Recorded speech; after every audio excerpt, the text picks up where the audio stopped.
നമസ്കാരം.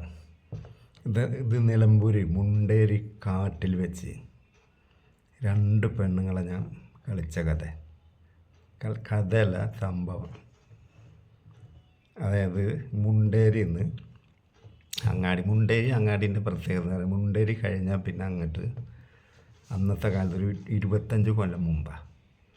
പിന്നെ അങ്ങോട്ട് ഫോറസ്റ്റാണ്, പിന്നെ മലകൾ, ഇടതൂർന്ന കാട്, അതിൻ്റെ ഉള്ളിൽ ആന, എല്ലാ ക്ഷുദ്രജീവികളും ഭീകരജീവികളും ഉണ്ട്. അത് കഴിഞ്ഞാൽ മലകളാണ്. മലേൻ്റെ അപ്പുറത്ത് വയനാട് ജില്ല. അന്ന് ആ ബോർഡറിലൊക്കെ കഞ്ചാവ് കൃഷിയൊക്കെ ഉണ്ടായിരുന്നു. അപ്പോൾ ഈ മുണ്ടേരി അങ്ങാടിയിൽ നിന്ന് ലെഫ്റ്റ് സൈഡിലേക്ക് പോയാൽ സർക്കാരിൻ്റെ ഒരു വിത്ത് സീഡ് ഫാം എന്ന് പറയും, വിത്ത് ഗവേഷണ കേന്ദ്രം എന്തുവാണ് അത്. കുറേ ഒഴിഞ്ഞ കെട്ടിടങ്ങളും കുറേ തെങ്ങും ഒക്കെ ഉണ്ട്. സീഡ് ഫാം എന്നാണ് അതിനെ പറയുക. അതെങ്ങനെ ഭരിച്ച് മുടിച്ച് അന്നതില്ല, ആക്റ്റീവല്ല. അതും കഴിഞ്ഞ് കുറേ അങ്ങോട്ട് പോയാൽ പിന്നെ ഫോറസ്റ്റിൻ്റെ ഉള്ളിൽ കൂടി നടന്ന് പോകണം. ഒരു സർക്കാരിൻ്റെ കീഴിൽ നടത്തുന്ന ഒരു റബ്ബർ പ്ലാന്റേഷൻ ഉണ്ട്. അവിടെയാണ് ഈ കഥ നടക്കുന്നത്. അപ്പോൾ അവിടെ ഈ പ്ലാന്റേഷനിൽ പണിക്കെടുക്കണമെന്ന് വെച്ചാൽ എംപ്ലോയ്മെൻറ്റ് എക്സ്ചേഞ്ച് മുഖേന എടുക്കുക. അതെടുത്തു കഴിഞ്ഞാൽ ശനിയാഴ്ച ഉച്ചയ്ക്ക് എല്ലാവരും വീട്ടിൽ പോകും. പിന്നെ ഞായറാഴ്ച വൈകുന്നേരമാണ് അവരവിടെ തിരിച്ചു വരിക.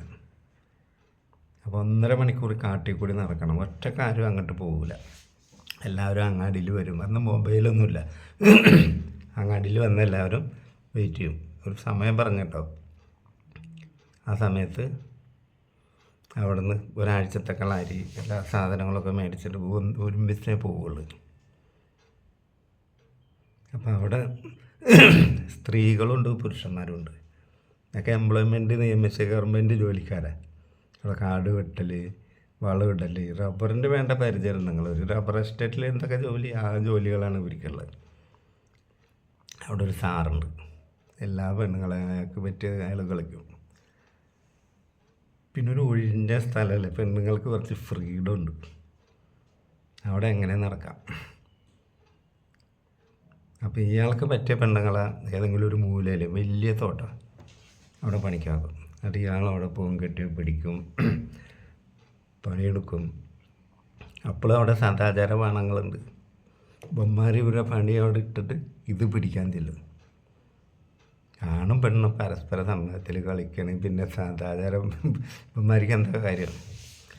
ഏതായാലും ഇവരും പോയി ഒരു പ്രാവശ്യം തർക്കവും ബഹളമൊക്കെ ഉണ്ടായി. പക്ഷെ അയാളതിലൊന്നും കൂസണ ആളല്ല. അപ്പോൾ ഇയാളൊരു ദിവസം എന്നോട് പറഞ്ഞ്, അവിടെ 2 പെണ്ണുങ്ങളുണ്ട്, എന്നെ കൊണ്ട് കൂട്ടിയാൽ കൂടൂല, നീ ഒന്ന് വരുക, ശനിയാഴ്ച ഉച്ച കഴിഞ്ഞ് വന്നാൽ മതി പറഞ്ഞു. അപ്പോൾ ഈ ഒരു പെണ്ണിൻ്റെ ഭർത്താവിന് ശ്വാസം മുട്ടാണ്. കല്യാണം കഴിച്ച അന്നേ ഉണ്ട് ഈ ശ്വാസം മുട്ട്. മര്യാദക്കൊരു പണി അവനെടുത്ത് കൊടുത്തിട്ടില്ല ഇവൾക്ക്. മറ്റേ പെണ്ണിന് വേറൊരു കറുത്ത പെണ്ണുണ്ട്, ആ പെണ്ണും ഇയാളൊറ്റ കളി. അപ്പം അവൾ പറഞ്ഞ് ഇവളെ കൊതിപ്പിച്ച് ഇവളെ അയാൾ കളിച്ച്. പക്ഷെ ഇവൾക്ക് ഭയങ്കര സെക്ഷൽ ആഗ്രഹമുള്ള പെണ്ണാണ്. അപ്പോൾ ഇവളെ നെരുക്കാനാണ് എന്നോട് വരാൻ പറഞ്ഞത്. അങ്ങനെയാണ് ഞാൻ അങ്ങോട്ട് പോണത്. അപ്പോൾ ഈ ശ്വാസം മുട്ടുള്ളവനും പെണ്ണ് കെട്ടിയല്ലോ, ഭാര്യക്കൊരു പണിയെടുത്ത് കൊടുത്തില്ല. വീട്ടിലെല്ലാ പണിയെടുക്കാനും ഒരു പെണ്ണിനെ കൊണ്ടുവന്നതാണ്. അപ്പോൾ അവൾക്ക് ഈ ജോലി കിട്ടിയത് സ്വർഗം കിട്ടിയ പോലെ. അങ്ങനെ അവൾ ഇവിടെ വന്നത്. അപ്പോൾ ഇയാളവളെ കളിച്ച് എനിക്ക് വേറൊരാളെ സെറ്റാക്കി തരാനാണ്. അപ്പോൾ ഈ പെണ്ണിൻ്റെ അത്യാർത്ഥി മാറ്റാനാണ് എന്നെ വിളിക്കുന്നത്. അപ്പോൾ ഞാൻ എൻ്റെ 2 വീലർ മുണ്ടേരി അങ്ങാടിയിൽ നിന്ന് കുറച്ചപ്പുറത്ത് ഒരു വീട്ടിൽ വെച്ചു. ഞാൻ ഇങ്ങനെ തോട്ടത്തിൽ പോവുകയാണ്. ആളെ എടുക്കുമല്ലോ, അത് കുഴപ്പമില്ല. ഈ നേരത്തെ അങ്ങോട്ട് പോകണത് ഡേഞ്ചറാണ്.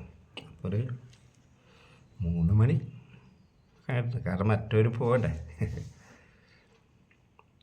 അവിടെയുള്ള എല്ലാവരും പോയി. ഈ 2 പെണ്ണുങ്ങൾ അവിടെ നിൽക്കുന്നുണ്ടെന്നാണ് എനിക്കുള്ള ഇൻഫർമേഷൻ.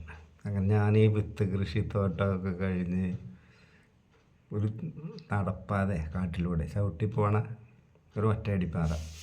ഈ പാത കുറേ അടി ചെല്ലുമ്പോൾ ഒരു തോടിൻ്റെ കരയിലെത്തും. തോടെന്ന് പറഞ്ഞാൽ വെള്ളം മഴക്കാലത്ത് നല്ലോണം ഉണ്ടാവും, വേനൽക്കാലത്ത് വെള്ളം ഉണ്ടാവില്ല. ചോലേ പറയും, ഉരുളൻ കല്ലൊക്കെ ഉണ്ടാവും അങ്ങനത്തെ.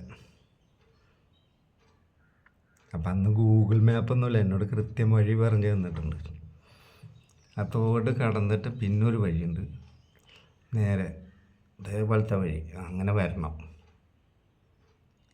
അങ്ങനെ ചെല്ലുമ്പോൾ ഒരു തൂക്കുപാലമുണ്ട്. അതൊക്കെ പറഞ്ഞു തന്നിട്ടുണ്ട്. ആ അറിവിൽ ഞാൻ ഈ തോട്ടിൽ ചെന്ന് ഇറങ്ങി അപ്പുറത്ത് നോക്കുമ്പോൾ പിന്നെ മുന്നോട്ടുള്ള വഴി കാണാനില്ല.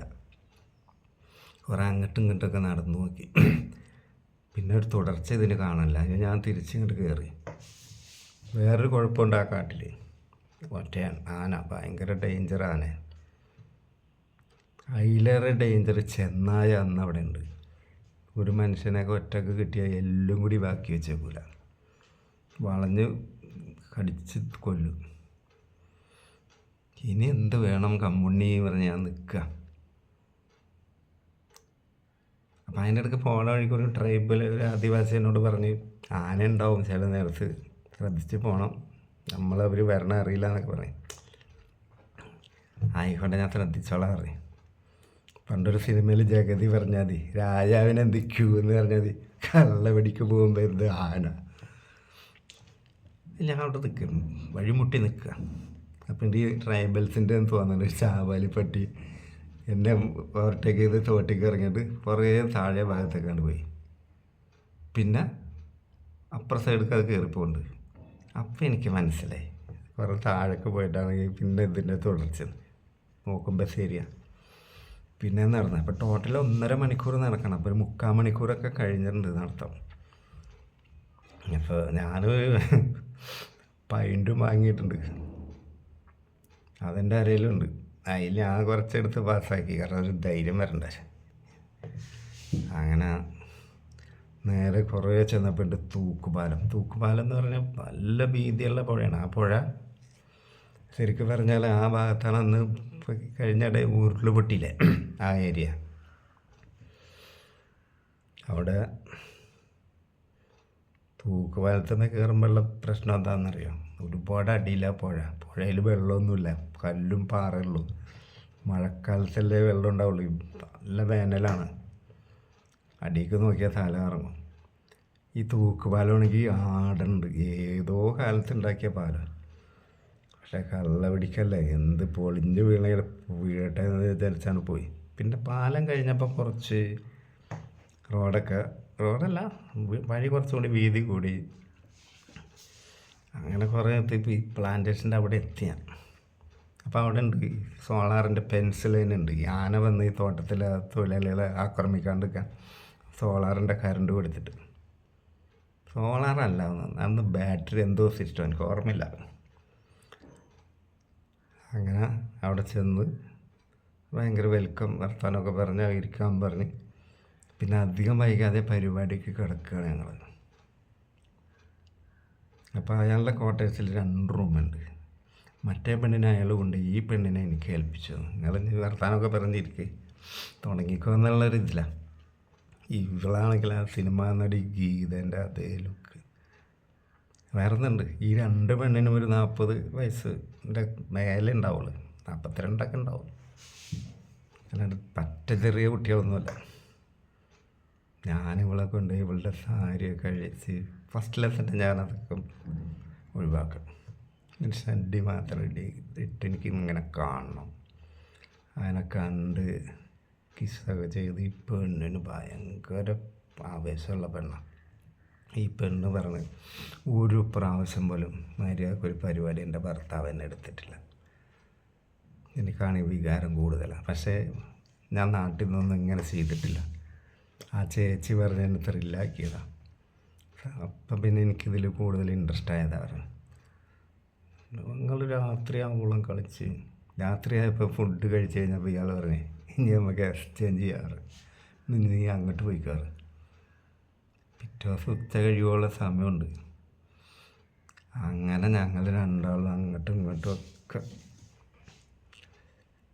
ലാസ്റ്റ് പിറ്റേ ദിവസം ഞാൻ അവിടെ നിന്ന് പോന്നു. അപ്പോൾ അവിടെ ഒരു തള്ളുണ്ട്, ഇവർക്ക് എല്ലാവർക്കും ഫുഡൊക്കെ ഉണ്ടാക്കണം. ആ തള്ള അവിടെ താമസിക്കണം, കുറച്ച് അപ്പുറത്ത് മാറി അവർക്കൊരു ചെറിയ കോട്ടേഴ്സ് ഉണ്ട്. ഈ തള്ളയാണ് സീക്രട്ട് ഏജൻറ്റ്. ഈ തള്ള ഇതൊക്കെ അവിടെയുള്ള ഈ സദാചാര ഇപ്പന്മാരോട് പറഞ്ഞ് അങ്ങനെ ഇത് ഇഷ്യൂ ആയി. ഇവരോട് ചോദിച്ചാൽ പറഞ്ഞേ, നീയൊക്കെ നിൻ്റെ പണി നോക്കണേ, എനിക്ക് ഈ ആഴ്ച വീട്ടിൽ പോകാൻ തോന്നില്ല, പോയില്ല, നിനക്കെന്താ വേണ്ടിയിട്ട് പറ്റ തറയാക്കി വിട്ടു, നിങ്ങളുടെ കാര്യം നോക്കി നടന്നു പറയും. അപ്പം ഈ എനിക്ക് കിട്ടിയ പെണ്ണിൻ്റെ വീട് പൊന്നാനി ഭാഗത്താണ്. അത് ഈ വലിവ് ആസ്മയുള്ളവൻ്റെ ശ്വാസം മുട്ടൻ്റെ. പിറ്റേ ആഴ്ച അയാളുടെ വീട്ടിൽ ഈ വിവരം എത്തിച്ച്.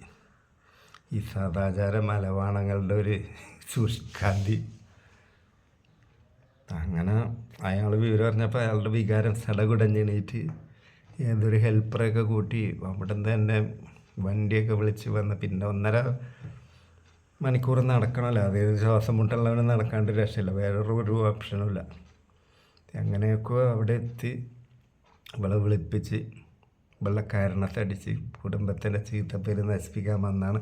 പിന്നെ അവിടെ കിടക്കുന്ന ഒരു വലിയ വടിയെടുത്ത് ഇവളെ തലാനൊക്കെ പോയപ്പോൾ അവിടുത്തെ വേറൊരു ഓഫീസർ പറഞ്ഞേ, ഇവിടെ കിടന്ന് ഷോ കാണിച്ചാൽ നിന്നെ പിടിച്ച് പോലീസിൽ ഏൽപ്പിക്കും, ഇവിടെ വെച്ച് നിനക്ക് കായികമായിട്ട് ആക്രമിക്കാനുള്ള ഇതൊന്നുമില്ല, പോലീസിനെ വിളിക്കും, പ്രശ്നമാവും. അതിൽ ഇവളെന്ത് ചെയ്യുന്നറിയാം, നീ എല്ലാവരും മുമ്പിൽ വെച്ച് എന്നെ കാരണത്തടിച്ചില്ലേ, ഞാൻ ഇനി നിൻ്റെ ഒപ്പം ജീവിക്കാൻ ഉദ്ദേശിക്കില്ല, നീ കൊണ്ട് കേസ് കൊടുക്കും, ഡൈവേഴ്സിന് കൊടുത്തോ, നീ എന്നെ തല്ലി കുടുംബത്തിന് ചീത്തപ്പേരായെന്ന് പറഞ്ഞില്ലേ, നീ എന്നെ ചതിച്ചല്ല, നീയും ബ്രോക്കറും നിൻ്റെ തള്ളയും കൂടി, നിനക്ക് ശ്വാസം മുട്ടും പ്രശ്നങ്ങളും മര്യാദക്കൊരു പരിപാടി നീ എനിക്ക് എടുത്ത് തന്നിട്ടുണ്ടോ? എന്നിട്ട് അവിടെ നിന്ന് നടക്കാൻ വയ്യാത്ത നീ 1.5 മണിക്കൂർ കാട്ടിൽ കൂടി നടന്ന് എന്നെ തല്ലാൻ വന്നില്ലേ, ഇനി നിൻ്റെ ഒപ്പം ഞാൻ ജീവിക്കില്ലാറ്. അവർ വേറെ പിരിഞ്ഞ് കേസ് കൈ പറയുന്ന ആളുകൾ ഉണ്ടായ ഒരു സെപ്പറേറ്റായി. അപ്പോഴൊന്ന് ആലോചിച്ച് നോക്കി, ബ്രോക്കറൊക്കെ പടെ കൊണ്ടുവന്ന് ചതിച്ചാണ്. പണ്ടും ഇപ്പോഴും നടക്കുന്ന ഒരു പരിപാടിയുണ്ട്, ശ്വാസം മുട്ടലായിക്കോട്ടെ മാനസിക രോഗിയായിക്കോട്ടെ, പെണ്ണ് കെട്ടിച്ച സോൾവ് ആവും. ശ്വാസം മുട്ട എങ്ങനെ സോൾവാണ്? എന്നാലും ഇവൻ്റെ പണികൾ എടുക്കാനൊക്കെ ഒരു പെണ്ണ്, പിന്നെ എപ്പോഴെങ്കിലും ഇവൻ്റെ സാമാനം എണീറ്റ് ഒന്ന് തൂവൽ സ്പർശത്തിന് ചെല്ലാം, അതും വികാരവും വിചാരവും ചോരയും നീരുമുള്ള പെണ്ണ. അതിൻ്റെ മേല് കയറി ഇവൻ ചിലപ്പോൾ എന്തെങ്കിലും ചെയ്തു പോരും. അവൾക്ക് ഒരിക്കലും സുഖം കിട്ടിയിട്ടില്ല. അപ്പം ഇവൻ എന്ത് ചെയ്യണം? പൊന്നാനി ഭാഗത്തുള്ള ഇവൻ മിണ്ടാണ്ട് നിന്നാൽ മതി, അവളെപ്പോഴെങ്കിലും ഒരു പണി എടുത്തോട്ട് വിചാരിച്ചാൽ മതി. അപ്പോൾ ഇവിടുത്തെ മലവാണകൾ ബസ് അന്ന് മൊബൈലൊന്നും ഇല്ലല്ലോ, അഡ്രസ്സ് തപ്പിയാണ് പോയത് വിവരം കൊടുക്കാൻ. ഓഫീസിൽ അഡ്രസ്സ് ഉണ്ടാവില്ല. അത് പ്രകാരം ആ ഏരിയ എവിടുന്നോ വരണ ഒരുത്തൻ വണ്ടിക്കൂലി മുടക്കി ഇവൻ്റെ അടുത്ത് പോയി ഇത് പറഞ്ഞു കൊടുത്തപ്പോൾ അവനും സമാധാനമായി.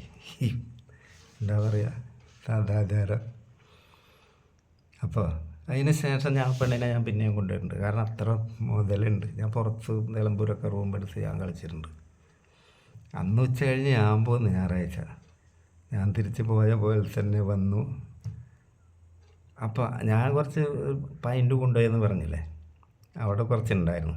ഞങ്ങളും 4 ആളും വെള്ളം അടിക്കുകയും ചെയ്തു. രാത്രി ഫുഡൊക്കെ കഴിച്ച് തുണി എടുത്ത് കൊടുത്തത് പിറ്റേ ദിവസം പോരാ നേരത്ത്, അത്രയും പറഞ്ഞാൽ മതിയല്ലോ.